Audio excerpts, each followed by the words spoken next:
If you enjoy the Filmmakers Podcast, please consider supporting us on Patreon. The Podfix Network.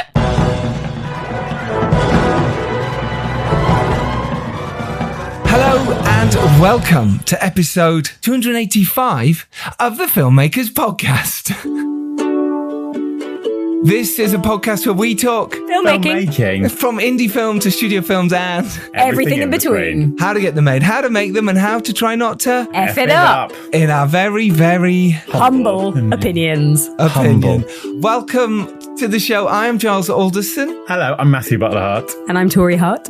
I left out the butler. Oh, wow. A little divorce there since last time. Divorce on the cards. They're in a room somewhere and they're not going to last there very long. It's very hot. Just leave out your name.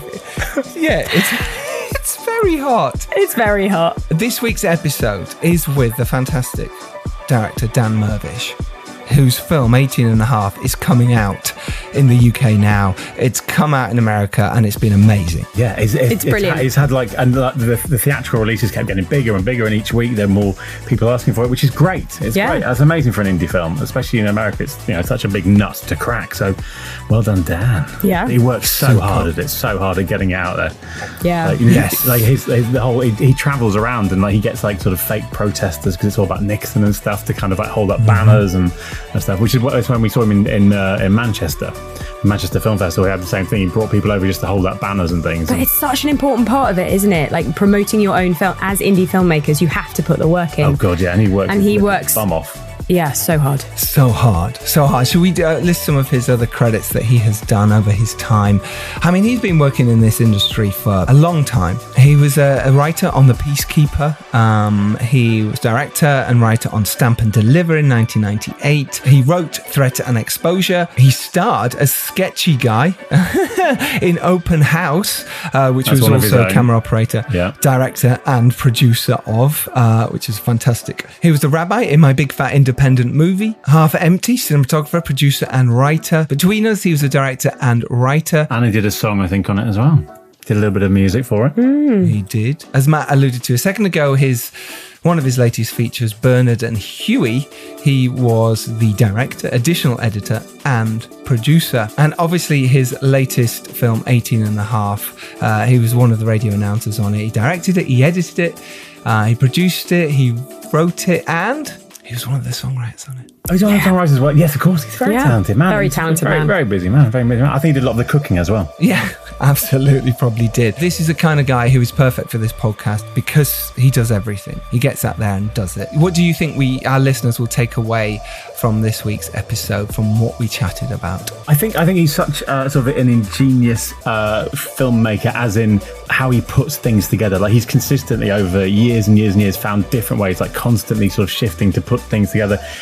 He's a true sort of indie filmmaker as well. Like that's his aim. So listening to sort of how he finances things, and it's always like how important things like crowdfunding is, that sort of stuff. Obviously, he filmed this as the COVID was kicking off as well. So how he dealt with that in a really sort of indie way as well, and sort of never letting anything sort of stop him. It was like, okay, so that I can't do this. I'm going to go carry on working on a different side of the film. But just constantly sort of hustling and grifting and stuff, which is really nice.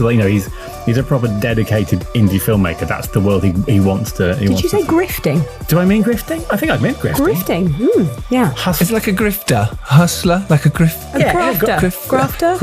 Grafter, perhaps, is maybe what you meant. I think a little bit of both, to be fair. He chats about how 18 and a Half came about, and sort of just financing it, which is, I think the listeners will really find interesting, and just he's so resourceful and thinking outside of the box, which is always one of the major pluses in your kind of indie filmmaking toolbox, is thinking outside of that box. Absolutely, as far out as you can get. He talks about his writing process and working with a writing partner, and he also talks about the importance of good food on set. Yeah, so important. And it sounded amazing as well. And some pretty amazing stories about casting as well, because he's had some big names in some of his films. So all that for you is coming up. Matt and Tori Hart or Butler Hart, depends on what the divorce is happening. Weird. Whereabouts are you in the world? Because you've got tons of books behind you, and I know in your house you obviously do have books too. There's even more in this one. Yeah. We're in what we call the Shire. We are in the Parents. Shire. And it really is, because it's such a small, like a hobbity house in a nice way. I've banged my head on small doors about 3 times just today. So we're here. Yeah, that's what we're doing. How many small doors are there? Is it literally small doors everywhere? There's a lot. You don't notice, you're 5'4". Yeah, that's true. They're normal for you. It's a normal sized house with normal sized doors. I don't know what he's talking hobbits. about. And it's full of stuff. It actually doesn't look a bit like a hobbit, like with the amount of stuff in a nice way. There is a lot of stuff. Stuff everywhere. Yes. And what are you doing there, hobbity wise? What's happening? We're dog sitting for a bit. Yeah, but we're writing and stuff going on. Oh yeah, good. So, yeah. We are good. We're working on a couple of scripts. Because we went and made a sort of a short sort of proof of concept horror film in Greece a few weeks ago, and that's all being put together at the moment. So we're sort of working on the feature side of it. Yeah. Very nice. Yeah, and also just getting out of London and doing that writing in the countryside because it's really hot. It's really hot. It's really hot in this room as well. I'm in my nephew's room. I'm up in Huddersfield, and it's roasting. Who'd have thought? Yeah, I'm here seeing my family, so I'm still working while I'm up here. But I'm Giles, didn't your new film come out the other day? Oh my God, Tori, thank you so much for asking. I'd totally forgotten. That was completely spontaneous as well. It wasn't it? Totally spontaneous. Yeah, go on.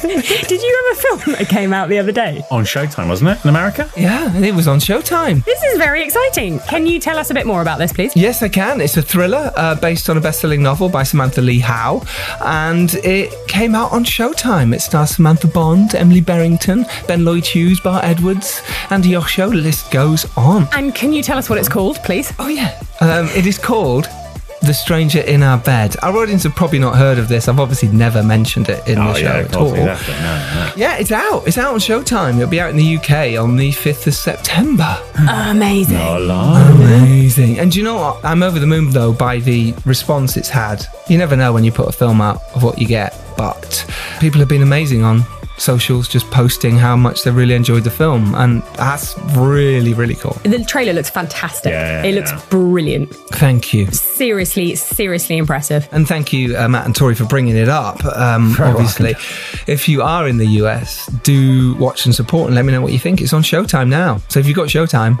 you can watch it now. Whee! Amazing. Yay. So thanks, guys. Yes, some shout outs this week.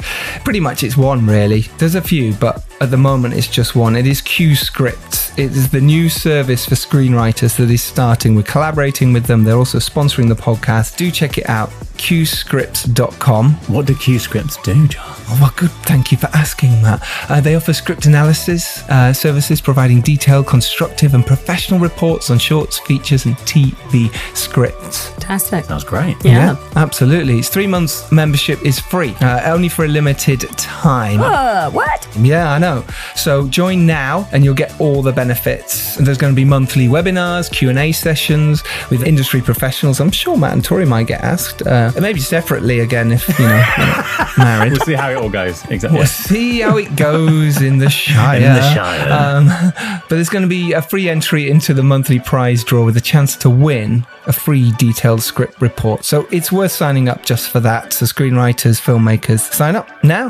Link to that is in the show notes, qscripts.com. Nice. I should have done it as Ian McKellen. Would you like to do it as Ian McKellen?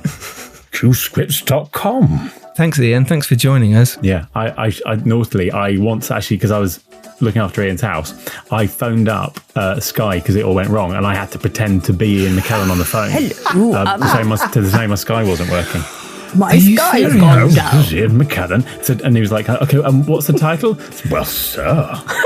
And they believed it. That was great. And I got my Sky, because I basically bought a film on Sky. This is a while ago. That is amazing. Don't tell Ian.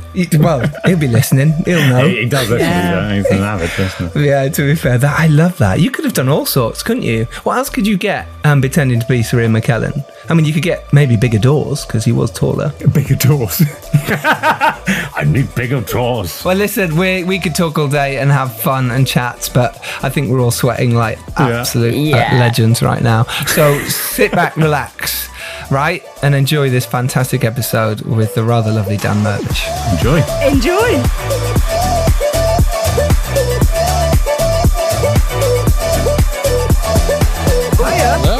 How are you, Dan? You all right? Yeah, doing great. Yeah, thanks, guys. Thanks for having me here. Well, listen, honestly, thank you so much for joining us. We love talking to filmmakers. Matt and Tori introduced me to your film 18 and a half because they'd seen it at the Manchester Film Festival. Yes, is that right? Exactly, We did. Yeah. On the big screen as it should be seen. And I loved it. I thought it was fantastic. I wish I had seen it on a big screen. I thought the performances were out of this world. I really thought it was just delightful and such a fun, subversive. I can't say that word. I should have practiced. It's ridiculous. And yeah, so I suppose we want to talk about your career and everything that you've done, which is an incredible career. But maybe we start at 18 and a half. You know, let's start there about how it came about. Why this film? Why did you want to make it? Well, it kind of came about because the last film I made, which was also at the Manchester Film Festival, called Bernard and Huey, the last day of shooting that film we were in New York. We were just in New York for a couple of days, but that was the last day. And it coincided with the November 2016 presidential election in the States where Donald Trump got elected president. Who'd have thought that? And the very next day, I had to go, or wanted to go, show dailies from the film to our writer, Jules Pfeiffer, who actually then wound up winning the Best Screenplay honors at the Manchester Film Festival. But he's a famous cartoonist and screenwriter, Oscar Pulitzer winner, and he's kind of best. He won the Pulitzer Prize for political cartooning in the early 70s for his cartoons about Nixon and Watergate. So inevitably, the conversation came to comparisons between Nixon and Trump and we survived. We survived Watergate. What could possibly go wrong in the next 4 years? And how many impeachments could we really have? So anyway, so we had a really great conversation about that. And then that night I stayed with, because he lives out in Shelter Island, which is about a 3-hour drive from New York at the tip of Long Island. And then you go from there, you take a ferry over to Greenport across the bay. And there's my friend Terry Keefe owns this place called the Silver Sands Motel, which he had inherited from his grandparents. It was built in the 50s and 60s. Terry comes from an indie film background, so he was smart about preserving the kind of cool vintage look to it. And they shoot a ton of fashion shoots there and some music videos and episodics, but no one had ever shot a feature. And he said, if you come up with an idea, we're closed in the winter. Everyone, cast and crew, can stay out here. Amazing. And he was with me talking to Pfeiffer, so we both kind of had Watergate on the mind a little bit, and it was like, okay, well, Watergate. And Watergate is something I'd written about in the past, and I was a political science, poli-sci and history major, and I'd worked in Washington for a couple of years as a Senate speechwriter. So it's something, and I knew a couple people kind of tangentially involved with Watergate. So it was always something that fascinated me and was trying to sort of figure out what to do with it. So then it was about coming up with a story that would make sense in this seaside motel, but still be a Watergate story, which all takes place in Washington. So then what really kind of cracked the story was that in doing research, I found out that there were, multiple offices in the White House, in the Nixon White House, that had these voice activated taping systems. So it was, his main Oval Office, but there were other offices too. And there really are tapes of Nixon listening to and fumbling with the buttons on these tape players. And so then I realized, plausibly, there could then be a recording somewhere of Nixon or someone else deleting the 18.5-minute gap. So This is, for those not well versed in Watergate, this was kind of a pivotal moment in the 2.5-year Watergate scandal, was when it came out that there were these tapes, but there was an 18.5-minute gap that had been deleted by someone.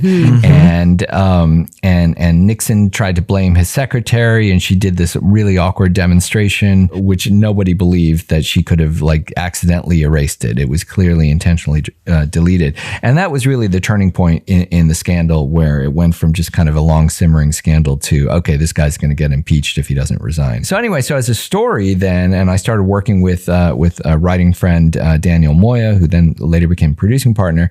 Now, coincidentally, Daniel's aunt and uncle owned this diner that was just down the street from Terry's motel, and they knew each other. And it was like, well, great. Now and it's a vintage looking diner. So we're like, well, now we've got 2 locations. We got to make a movie. That's the rules of indie film, isn't it? So then we came up with a storyline about a young woman in the White House who's a transcriber, and she gets a hold of this tape of the 18.5-minute gap, and she wants to leak it to a reporter, and they decide to meet at a seaside motel and listen to the tape, and then they unfortunately run into an odd collection of people, including hippies, swingers, and nefarious people out to get them. And so that's what the movie is about. And then we just had to write it and make it and shoot it in the middle of a global pandemic. How do you find writing? Because obviously you love writing, you've written other books as well.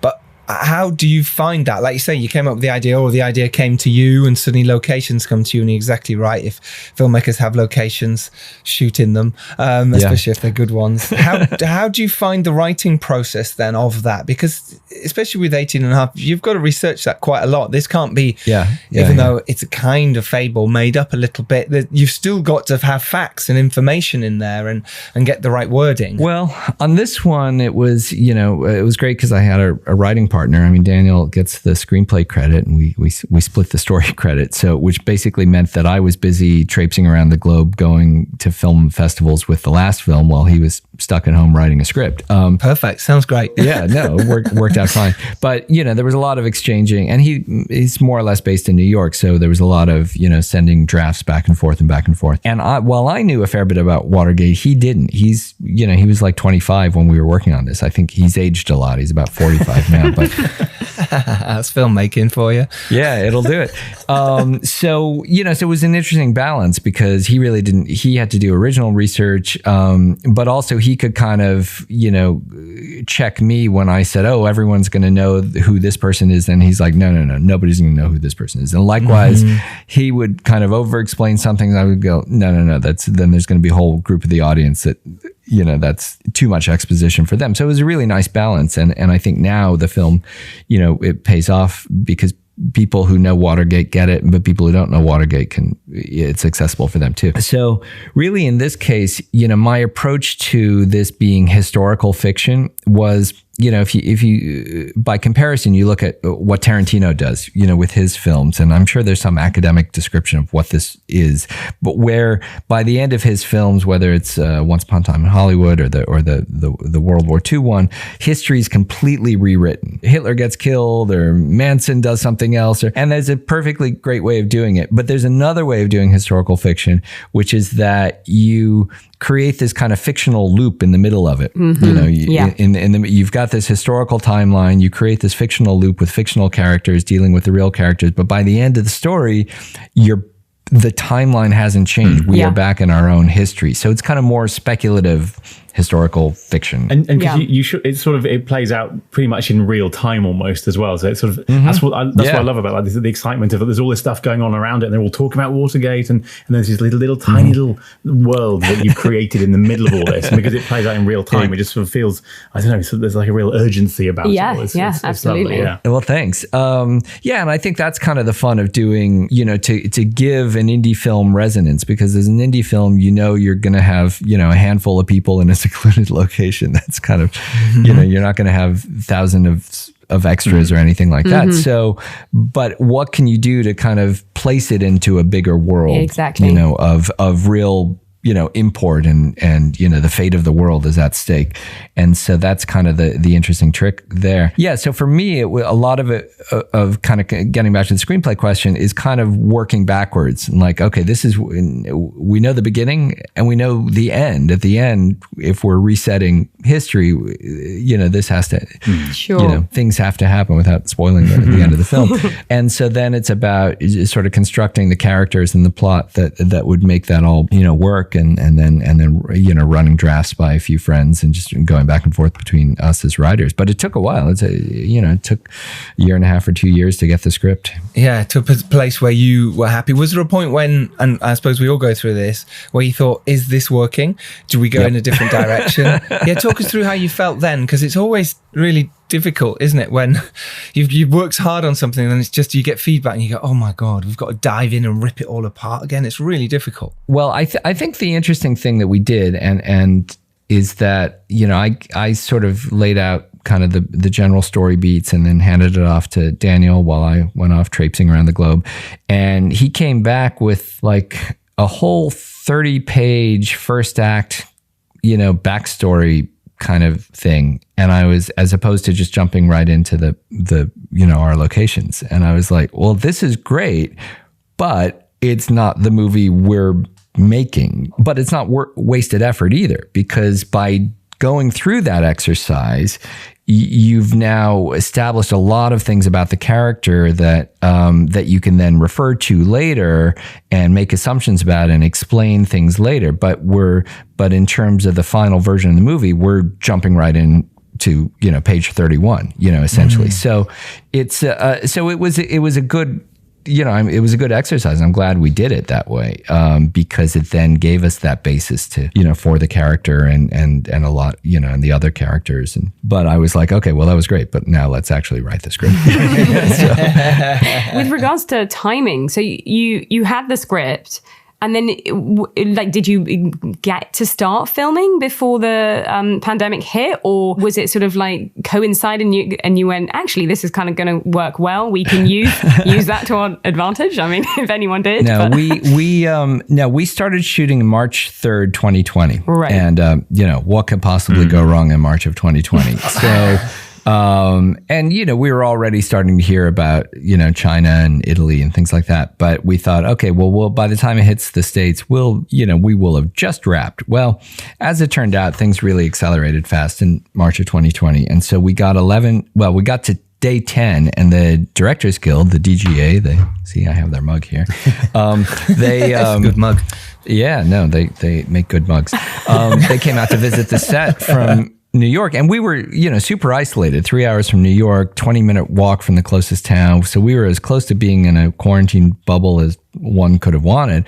And they were like, oh, you guys are doing great out here. You're going to finish your film. And, and by the way, every other film in North America has shut down. So you're the last one shooting. Wow. That's crazy. Like, wait, what? Yeah. I know. Yeah. We're like, what does everyone else know that we don't know? Because we'd been hearing kind of sporadic reports. Oh, South by Southwest shut down. Oh, Broadway shut down. Oh, zombies are eating people. You didn't know what to believe and what was real. So we were all completely paranoid. But you guys carry on. You guys keep filming. There's nothing going on over here. I was like, that can't be good. So the next day, after day 11, we shut down. So, and we had 4 days left to go. So we had, maybe 75 to 80% of the movie in the can. So I grabbed a hard drive and my computer and hightailed it back to LA.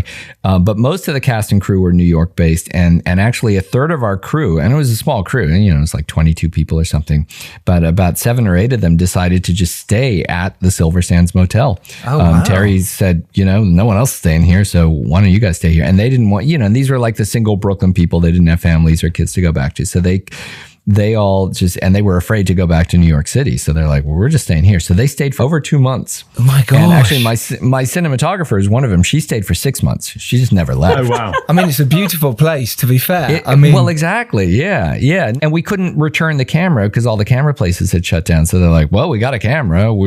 So they wind up shooting shorts. They shot some extra footage for us. They shot music video while they were there. It became like a film camp for them. Yeah. They had a great time. Beautiful. Yeah, and we had like $3,000 worth of Omaha Steaks meat we had done product placement with Omaha Steaks, so they had food to eat too. They didn't have to resort to cannibalism. So lots of meat. That's a lot of meat. Yeah, that's I know. I think we started with 9, but there were 8 by the time we made it back. So.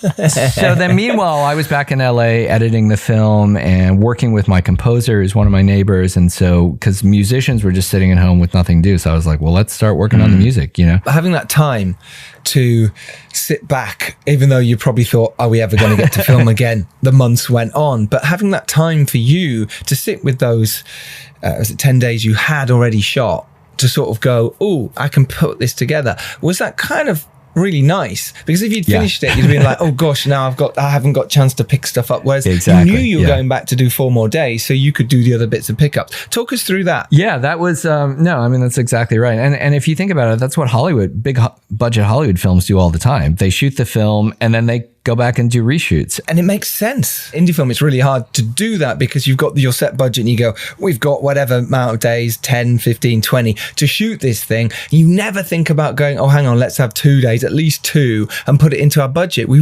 really should, because it would make such a difference to us. Trying to go back to actors and crew afterwards is so much harder. Exactly. And it's the interesting thing is we never had to reshoot anything, which is great. I mean, we could have if we needed to, but we never really did. But it was really helpful in kind of tweaking the script on those other scenes for those other 4 days. That was great. Like, oh, we do need this scene. We don't need this scene. We just wrote an extra song. So let's do a thing where the hippie sings a song. Cool. So it was, or we need to, there were a couple little wild lines that we did need to re-record. And so great. We're literally on location. Let's just go in the same cabin and have the actor say the same line again. So it was little things like that, but having that ability to look at because I edited all that 80% of the movie during that 6 months, so we could look at it. And it was also good just for the actors and the crew to say, hey, by the way, we shot something really good. Yeah, the confidence levels go up. We should really all go back and do that. And sure enough, everyone was able to, and this is September 2020. We were one of the first films that came back under the new SAG and DGA protocols, the COVID safe protocols. And so we were kind of the guinea pig for, finding PCR testing that could be done overnight and things like that. It was very, that part was stressful, but it was, for most of the cast and crew, it was their first time back on set in 6 months. And so it was great to all be back together.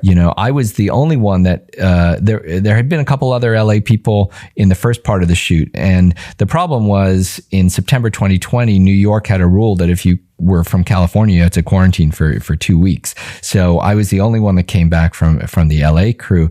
And it was great because I could live in one of those cabins for 2 weeks. And by this point I had a pretty good sourdough starter.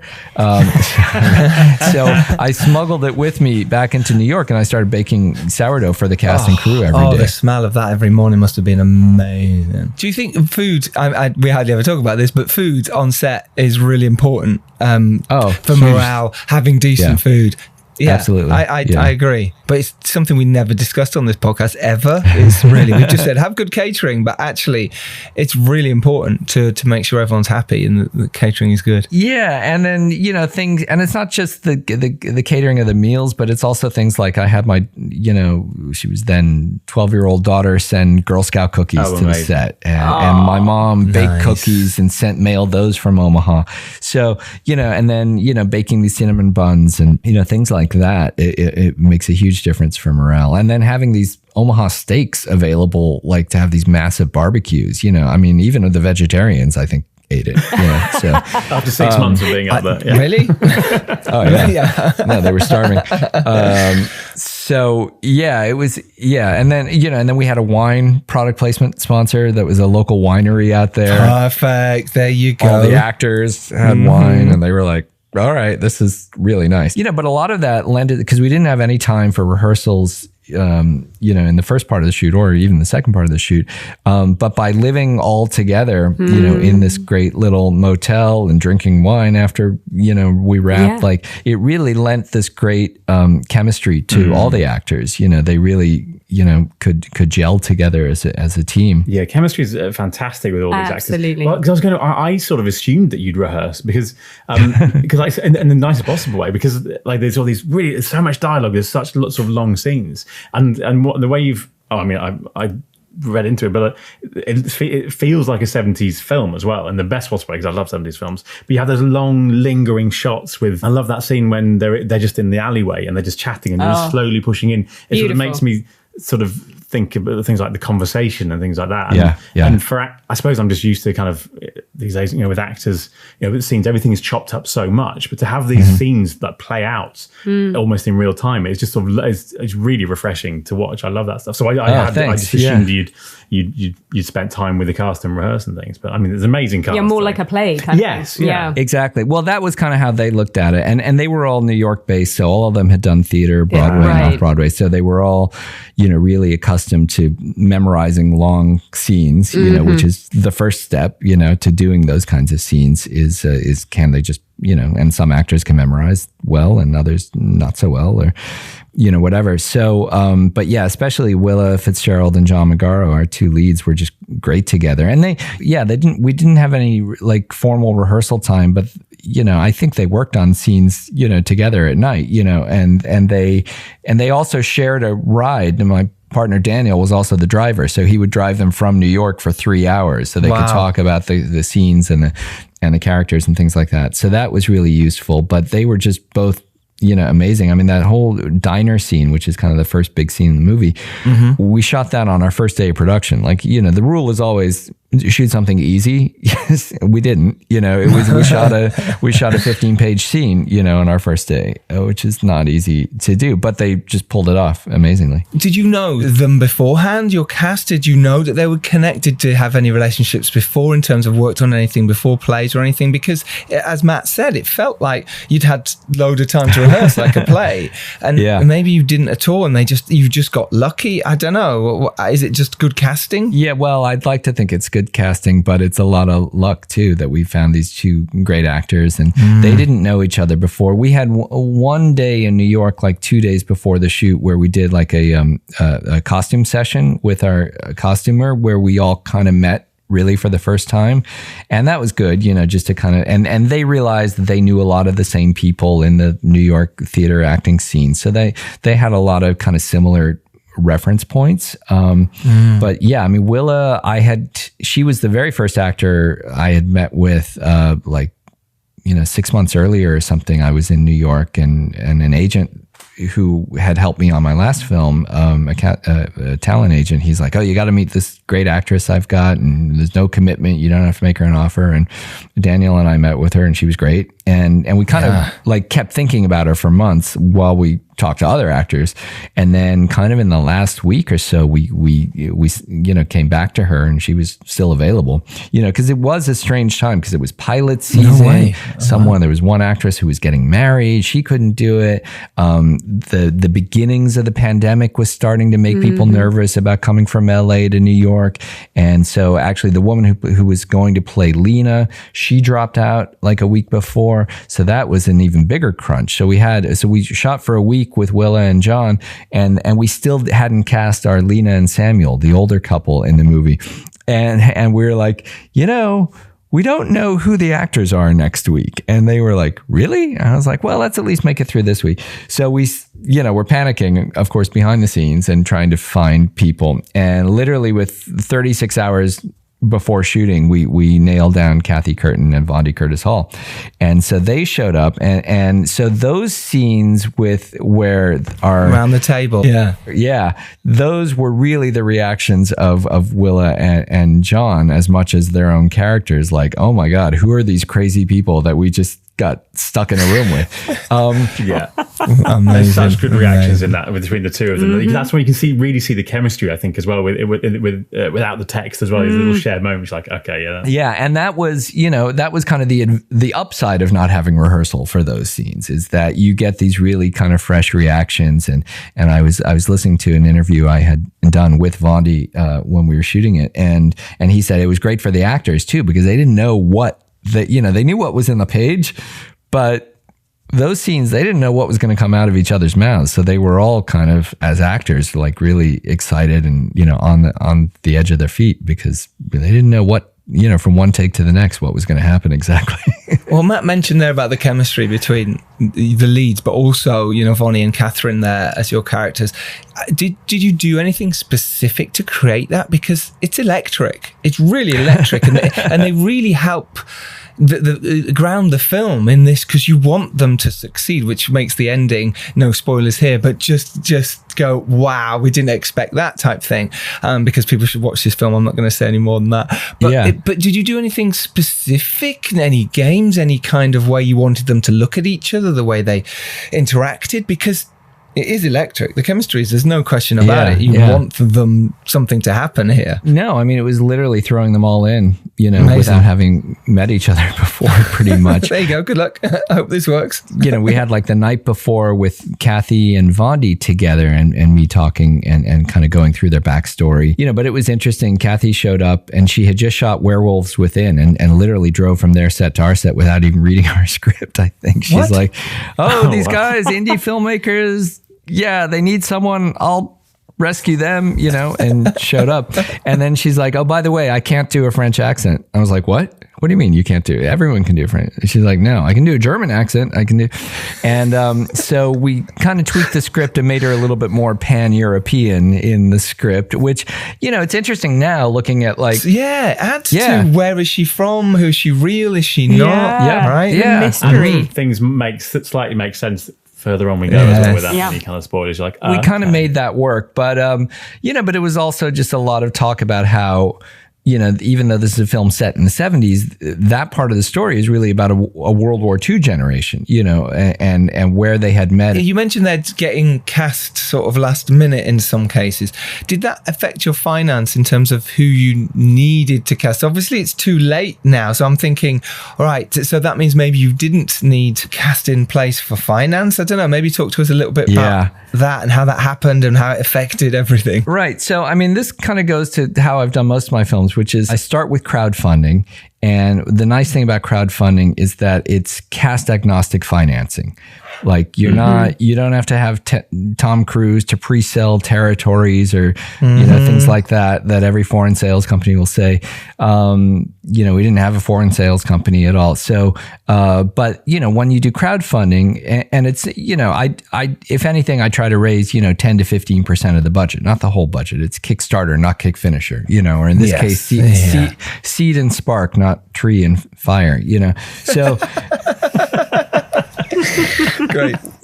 So the people that are giving you money early on, they're your extended family and friends and social media people and people interested in the project in Watergate, or, they're not really there because you got the cast in place. Although I think even when we did the crowdfunding, I think we did already have Bruce Campbell and John Cryer, but we didn't tell people about it. So they were still just giving us money. And then you kind of use that base of people, because it's, you get like 350, 400 people, backing you, even if it's just for $1. But, I always say, but you never know when your old bass player buddy from college, Dave, gives you $40, but posts your pitch video on his Facebook page, and his brother-in-law, who's a Silicon Valley investor, sees it, he may give you $10,000, So that's kind of how you raise most of the rest of your budget.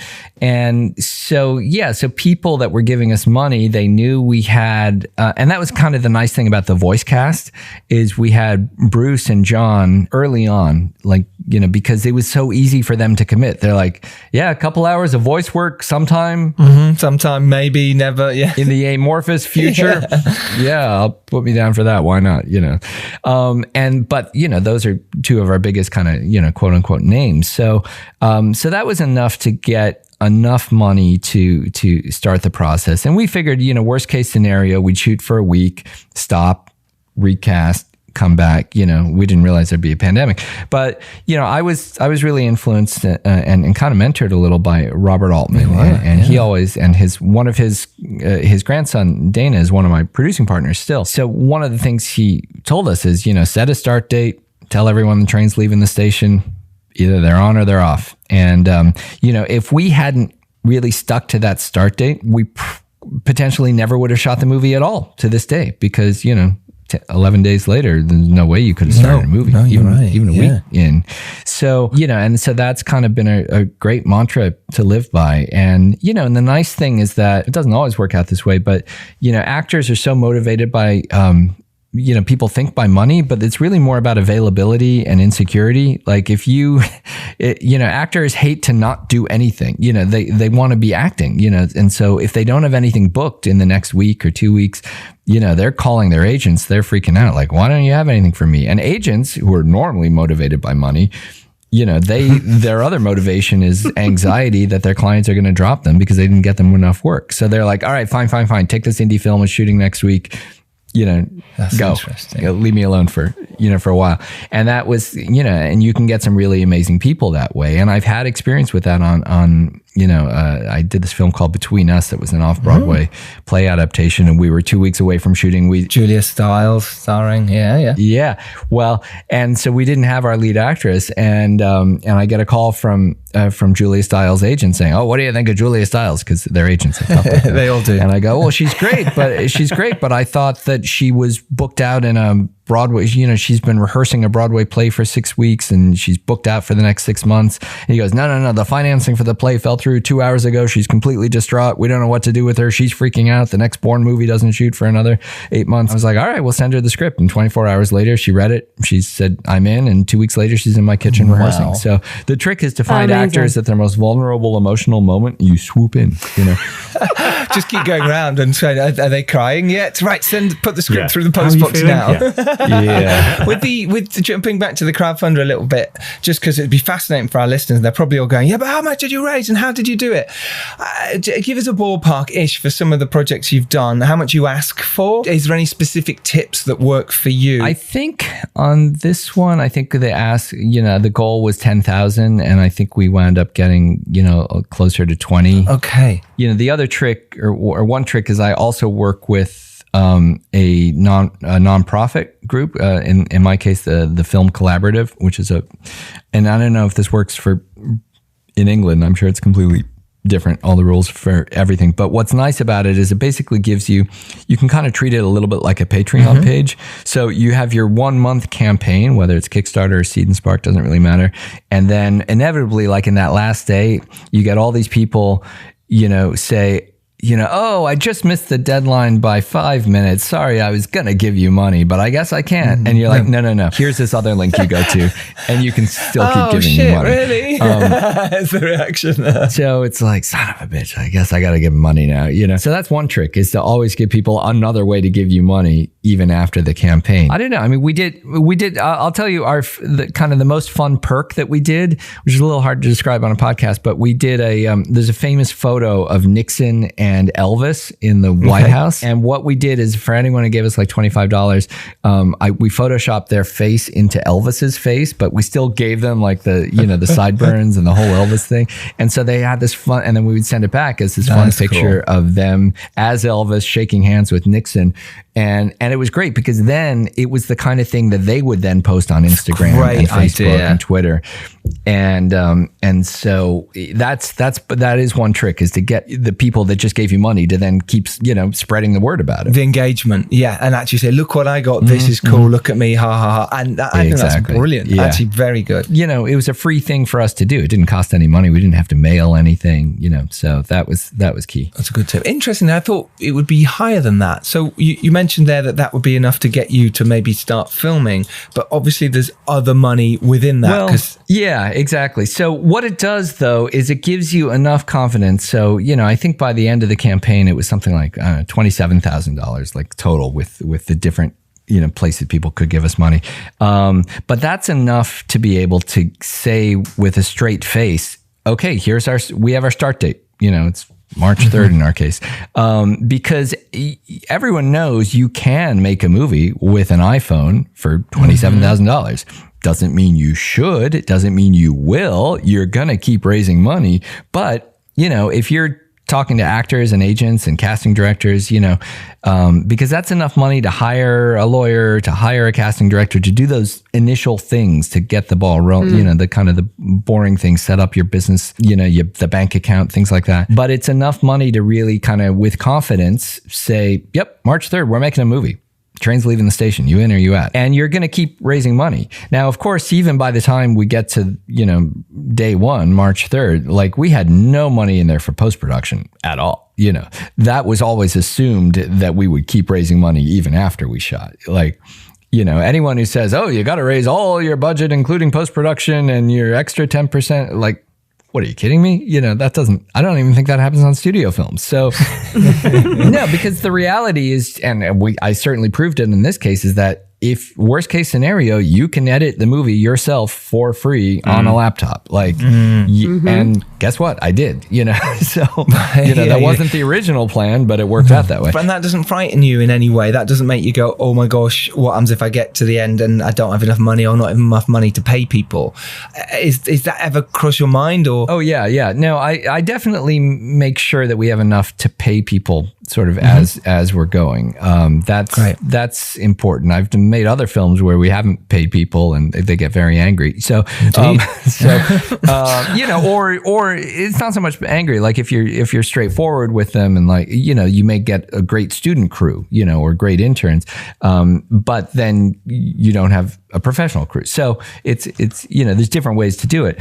But the point is, we always make sure, there's enough for insurance, there's enough for food, there's enough to pay, Screen Actors Guild, the actors. And part of the problem is that the Screen Actors Guild always asks for an extra bond. So you have to basically double your acting budget because you need that extra money, which is really annoying. Anyway, so we do that. But as far as the post-production, I mean, editing is something I've done at least additional editing on all my films, and it's something I trained as an editor in film school. So it's the one kind of technical thing where I kind of know how to fake it, so that, and I think over the years, I've increasingly edited a greater percentage of my films, even though I've had other editors. So this time around, I wasn't, scared by that, I think. Yeah, fascinating that money can be so hindrance for so many filmmakers go, oh my gosh, I haven't got the money, I'm not going to make my film. And what's amazing about you is you've gone, well, look, I've got this much. This is the start date. You in or out? Yeah. It's so powerful. It's so inspiring. Yeah, because I don't know what it's like in America, but like over here, people sort of get their first film done, and then that's obviously incredibly hard. But then it's almost harder to get the next one done. Yeah, no, that's true here too. And and the next one's always like, what is the secret to keep doing that? But I think you've answered that. Part of the secret, because what happens, and we, my nickname or my friends and I, we call it the fear of making that second film, because you any idiot can make a first film because you don't know any better. You're like, woohoo, we're making a first film, it's fun. Get all my friends and family to give me money and locations and everything. And then by the time you finish it, you realize all the things you probably did wrong, and half those people are angry at you for one reason or another, kicked you out of the house, and then you think, oh my God, how am I going to do this again? I don't have any friends or family anymore.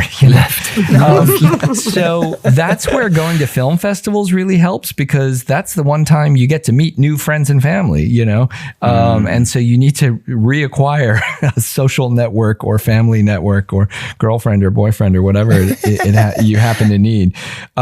And so festivals is great for that. But also I think, then you realize, oh, wait a minute, even though my bass player friend Dave isn't going to give me, $100 again, maybe he gives me $5, but his brother-in-law, can give me money.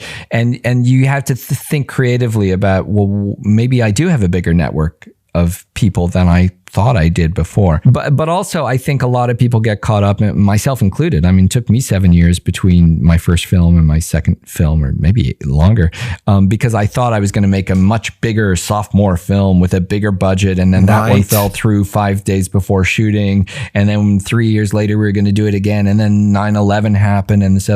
And that, to this day, that film never got made. And meanwhile, it was actually Mark Forster, the director, who is a Slam Dance alum. I ran into him, and he's like, and this is in, 2000, 2001. He's like, you know what? These Danish filmmakers are doing these Dogma films on mini DV. Like, we should be doing that too. And, don't let the money get in the way of just making the next film. And so, and I really took that to heart. And then I made a $40,000 real estate musical, as my next film. Yes.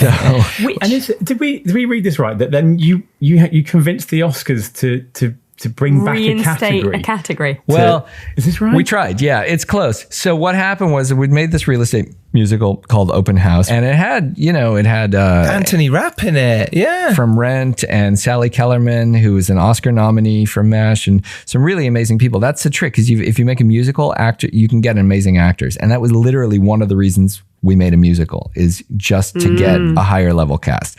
Anyway, so we made this thing. It was fun. It goes to festivals. Audiences liked it. Critics liked it. But distributors wanted nothing to do with it. So like all good Hollywood stories, this one starts with me coming out of the proctologist's office one day. And I get a call from my friend Ariana, who at the time was the head of acquisitions at Miramax Films. And this is 2004. So that was a really big deal. And she says, Dan, have you heard about this Oscar category called Best Original Musical? And I was like, Best Original Musical? That's crazy talk. I never heard of such a thing. She goes, no. It's a real category that the Academy has. They've just never activated it. So what do you mean activated? And she says, well, the rules say that in any given year, if there are 5 eligible musicals, then they activate the category and 3 of them get nominated and 1 of them wins. I'm thinking, wow, even if you just get an Oscar nomination, some distributor is going to want to pick you up and say, Oscar nominated film. I was like, and that's a 60% chance of getting an Oscar nomination. That's pretty good. Yeah, take those odds. Yeah. Why hasn't this ever happened before? And she says, because the eligibility rules are very strict. So to be considered as an original musical, it can't be based on a stage play. So it can't have unoriginal music. It has to have all original music by the same consistent songwriting team. And it needs at least 5 songs. And the songs have to tell the story of the movie. They can't just be mood music in the background. Mm-hmm. So that's why there had never been a year with 5 films. So the reason she was calling me is Miramax thought they had 2 films that were going to be eligible, and they needed a couple patsies like me that weren't going to win or get nominated. And I was like, sure, I'll be Harvey's patsy. What could go wrong with that? As we found out. So together we started trying to find other films that were eligible. And I knew Trey Parker and Matt Stone a little bit through Slamdance, and they had just done Team America World Police, which was their puppet film for Paramount, but it had 6 songs. So that was eligible. And they were like, yeah, man, let's do this. We'll take an Oscar. Yeah, exactly. Yeah. And then Neil Young, who I'd actually worked with a little bit before, he had directed a film called Greendale, which was kind of tied to an album release, but technically he shot the film before the album came out. So that made it eligible. So he submitted. Disney had one of their last big hand-drawn animated films called Home on the Range, which was a bit of a flop for them. But the music was by Alan Menken, who already had 8 Oscars for Little Mermaid, Beauty and the Beast, and all that. And he's like, I've got room on my mantle for 1 more Oscar. Here you go. So he submitted. And then meanwhile, though, the 2 Miramax films that they thought were going to be eligible turned out were not eligible for all these various arcane reasons. And so they dropped out. So now we need 1 more. So I thought, well, I have to shoot another film, obviously. And this is August of 2004. The deadline is December 1st at 5 p.m. And I was like, well, it's not easy to shoot a new film. But and I was still on the festival circuit with original score. Exactly. Musical. So I was 2 weeks later, I was going to the Oldenburg Film Festival, which is a great festival in northern Germany. And I was going with one of my actors, and my producing partner was going, and I'm friends with the guy who runs the festival, and he's a bit of a producer. So we said, why don't we just shoot something there? I'll just borrow my friend's DVX-100 mini DV camera and a Sennheiser mic. We came up with an improvisable storyline. But we wrote, in those 2 weeks, like a dozen songs, and it was a team of 4 of us doing it. And then the Germans just assigned us a cast and told them all they were going to win an Oscar. And we're like, all right, cool. And they were some pretty big name actors in Germany and big rock stars too over there. And, but the trick was we couldn't make it too good, because then it would take votes away from our first film, Open House. So we needed our own patsy.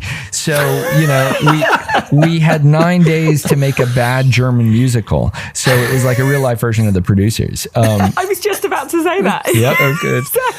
Exactly. Like. And so our lead actress, who was a great actress in Germany, she meets us at the airport. She's like, oh, we are all so excited to win the Oscar, but there are 2 problems. And I go, what could they be? And she goes, well, I can't sing and I can't improvise. And I said, you're perfect. strict, you know. Please turn this into a film. Yeah, I know. So we had all kinds of crazy adventures and ran into the biggest pimp in Germany and got, you know, weird. Of course we did, you know, and there was a giant triathlon going on in Hamburg. And anyway, we had a lot of fun adventures, and we shot the thing and came back to LA, slapped together a cut of it. And at 4:55 p.m., we go to the Academy building in Beverly Hills, and their office is on the 7th floor, and the elevator's not working. And so we run up the stairs, and we finally get there, and we're like, here you go. Here's your DVD or VHS or whatever it was at the time. And they're like, oh, crap, you guys, you know, because we'd been telling them for months and asking them, like, is this really in the rules? Can we really do this? Yeah. You know, and they were like, yeah. But they're like, what kind of idiot goes to Germany to make a bad German musical? And I was like, well, this idiot right here. You know? And so they're like, oh, shit, now we got to take it to the Board of Governors. So the Board of Governors meets the next, 3 days later, and it's, Tom Hanks and the studio heads, and they all talk like this because that's how they talk in LA. And they're like, Oscar for Best Original Musical. That's crazy talk. We'd never heard of such a thing. And the guys on the music branch, the governors, they were like, oops, yeah, no, that's our category. We just didn't think anyone would do it. And they never, they don't want to like expand the 4-hour long broadcast. So they're like, we can't add more categories. That's crazy. Who are we going to give this thing to when all's said and done? Trey Parker and Matt Stone? Those guys showed up in dresses, hopped up on acid the last time they were nominated. They're like, they're banned for life. Neil Young, they didn't like Neil Young for some reason. I think because last time he was nominated, he didn't show up for dress rehearsal. They're like, no, that guy's a rock and roller. We don't want him. Alan Menken, he's got too many Oscars already. He's got 8. He doesn't need any more. His mantelpiece is full. Trust me. And then this Mirvish character, they're like, well, his 2 films, the combined budget did not up to the cost of an Oscar gift basket. So we're not going to. And he just told us one of his films was bad. So they canceled the category. Oh, no. And we're like, oh my God, how can you do that? Because they're such sticklers for the rules. Everybody knows that. And you followed the rules. And we followed the rules, absolutely. And German musical, for God's sake. Exactly.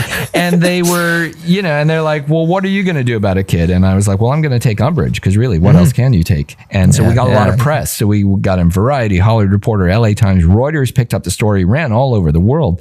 And eventually, based on the press that we got from this, we wound up getting distribution from a small distributor for open house. But then like 2 months later, they got bought out by the Weinstein Company. Miramax had just turned into the Weinstein Company. And they put out the DVD on the back of the box. It says, from the film that changed the rules of the Academy Awards. And if you think about it, I mean, the goal wasn't to get an Oscar. The goal was to get distribution. And so we did. And then meanwhile, my actor I was working with, he recut the German film. It turned out to be a pretty decent film. It played festivals. It got a small distribution deal too. So, that's a happy ending. Yeah.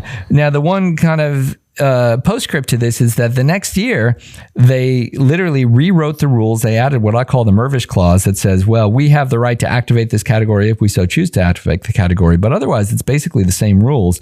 It's been back in the books for the last 16 or 20 years almost, and it has still never been activated. There's still never been a year when there's been enough films. And I've told this story over the years and to film students a lot. And so there have been groups of film students. I was like, you guys make a film, get your friends at another film school. And so there have been these periodic times where people have tried to kind of get enough films, but it hasn't happened yet. Oh, there it is. What a story. Listeners, there we go. You know what your go mission out is now, and make your musicals. Exactly. Yeah. And it only has to be 41 minutes long too, because that's the definition of a feature for yes. For Oscars, yeah. So technically, you could make a feature, cut it in half, pretend it's 2, and then go. Now we got 2. Now we need 3. Oh well, the sequel. There we go. I love that story. I mean, to even think to do that in the first place and to get stuff going like you do is, it's true indie filmmaking. It's true, right? I'm going to go out there and make stuff happen. You said the gap between your first and second, and that whole fight. Have you ever felt like the outsider? Have you ever felt like why can't Oscar pay attention? Why can't these things pay attention? Has that ever bothered you? Has that ever been a problem for you? Well, I live a block and a half south of the Sony lot, one of the, which is the old MGM lot in Culver City. And, the key thing there is that I'm south of them, which means technically they're in my shadow. I love that. That's the only way I can wake up in the mornings if I really, put it in that perspective. No, Hollywood doesn't come knocking, and if they knocked, I would answer. Trust me, but they don't. But the nice thing about making indie films, as opposed to everybody wants to be a showrunner on a TV series now on a Netflix or Amazon or whatever. That's the hot thing, is these 8-episode limited series things. But for that, you really need like an agent and fancy pants actors and all these attachments to do it. And you may still never get it. You could be pitching for years and it may still never happen. The nice thing about indie film is you can greenlight yourself. You can say, you know what? We may wind up shooting it on an iPhone, or we may shoot it on a 35 millimeter or anything in between. But next March 3rd, we're making a movie. And there, because there's so many great festivals around the world, even during the pandemic when some were virtual or hybrid or things like that, there was places to show your movie. You may not get into, Sundance, but there's plenty of really great festivals out there and see the world. And, and if you think about it, if you think of us as artists, and maybe small a, not big A, that's the point, is to make something and show it to people.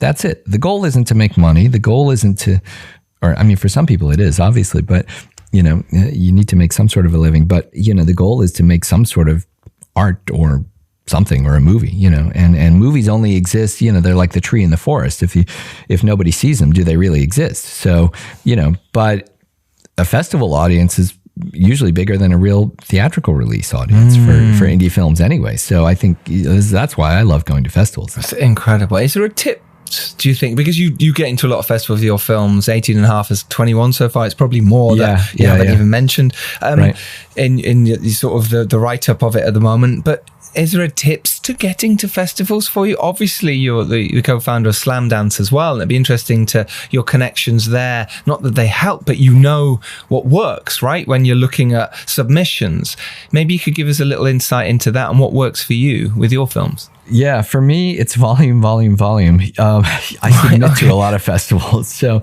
that costs a lot though, doesn't it? It does. And there's a whole chapter in my book, How Not to Go Broke Submitting to Film Festivals. So the short version of that is really to just contact the festivals early and try to just, don't just submit blindly, but send them an email, track down who the programming person is for whatever your category, short or feature or doc, and say, and especially now with the pandemic, it's a perfectly legit question to ask. Oh, when are your dates, and are you guys live? Are you hybrid? What's your plan this year?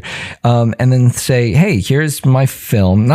Don't send them a link to the film, but just give them a one-line description of it, and they all love premieres. So say, oh, were you interested in this film and premiering it? And, is this the kind of film that you guys are considering? And they'll either get back, one of 4 or 5 ways. One, they may get back to you right away and say, oh, that sounds great. Send me a link. Well, great. Okay. They didn't mention the fee. You didn't mention the fee. There is no fee. So that happens sometimes. Or they may say, that sounds great. Here's a link to our Film Freeway page, and here's a fee waiver code or a discount code. Sometimes it's like, okay, great. That's a waiver or even just a discount. Or they may say, that's great. Submit, pay full fee, but at least now they know who you are. Now you've made a little bit of a personal connection with them. Like they can connect the name with the title of the film, and you're not just sending it into the void. And then the fourth way they can get back to you is by not replying at all. And that tells you something. That tells you that if you then do submit, you really are submitting into a void. So probably don't submit, So that's one way to kind of winnow down which ones to submit to. And then the other thing is to talk to other filmmakers that have kind of similar films in your length and style and genre that have been on the festival circuit in the last year or two. And where did they go? I mean, either contact them directly or go to their own websites and see, oh, where have they been? And really kind of track that down. And then once you get into a festival, then again, talk to the alumni and say, well, how was it? Was it worth going? Do they fly you there? Do they put you up? Are there awards? Is there press? Ask all those questions, because a lot of festivals are great but people don't know it, and a lot of festivals are lousy, but people think they're great, but also people can have different opinions too. Like you may talk to one filmmaker and they may have a fantastic experience at one festival, and talk to another filmmaker who went the same year, and just because they had a cold or broke up with their girlfriend that day, they may have had a miserable time. So you kind of have to talk to a few and really kind of feel if it's right for you, Such great advice. Thank you for that. And I suppose just finally, your tips on directing actors, because you seem like a brilliant guy to just be with and hang out with, genuinely. But in terms of on set, working with, the talent you had on set was incredible anyway. But what do you like to do, in terms of your directing with them and trying to get the performances you need? What kind of things? Any tips, tricks there that work for you? Well, and this again, I learned this from Robert Altman. He mics everybody individually, puts a lavalier mic on everyone. You also have a boom, but there's always a lavalier mic, and they're all going to individual discrete channels in the mixer. And then that allows you to encourage them to do overlapping dialogue, which they don't always, even when they're individually mic'd on TV shows or something, they still are told, don't overlap dialogue. The sound editor and the editors can't deal with that. And I'm like, well, I'm the editor. I'll figure it out, Mm-hmm. So doing that really frees up the actors to really, perform and give these kind of lived in performances that kind of feel improvised, even though they're really on script, and I think that's important. And just to let them, just don't over direct. I think that's the one thing I've learned over the years is like, just kind of let them do their thing. Like you cast good people and smart people, let them be good and smart and figure things out for themselves a lot of times, so that's a big part of it. I think the other interesting trick, and this goes back to shooting these oneers, is that even if you don't have a lot of rehearsal time, but you're starting to work with actors and this person just showed up 36 hours ago, they're clearly